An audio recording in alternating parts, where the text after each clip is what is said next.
There is so much music on the world, so I'm reviewing a new album every single day. And today is going to be Shoot for the Stars, Aim for the Moon by Pop Smoke. This is his album that came out just shortly after he passed away. I believe it was in 2020 or 2021. And I think of all of the posthumous albums that have ever been released in history, I think this is one of the better ones.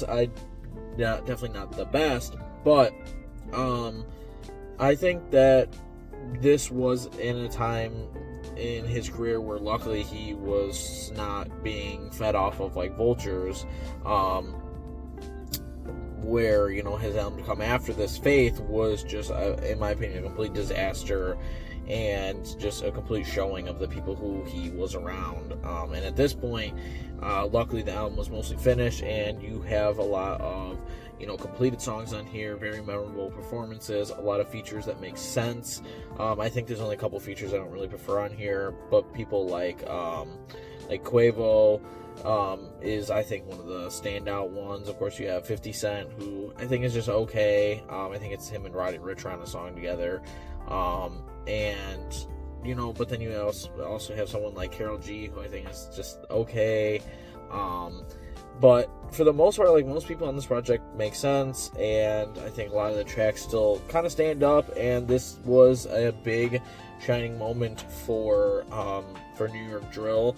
This was, you know, really getting this genre to blow up big, and no one has really done it since. And I still think a lot of these songs hit on a mark that just no other New York drill artist is able to replicate yet. I know Fivio Foreign tries, he falls flat pretty much every single time when he tries to capture that magic. And there's something still about this project I like, but definitely not perfect. I think towards the end it does drop off a little bit, but some unique beats. Pop Smoke had one of a kind, you know, sort of performance and essence about him. That deep, gravelly voice just holds so much weight across every single track. Super menacing and fits the genre perfectly. I would probably rate my personal enjoyment for this project at about a 63%.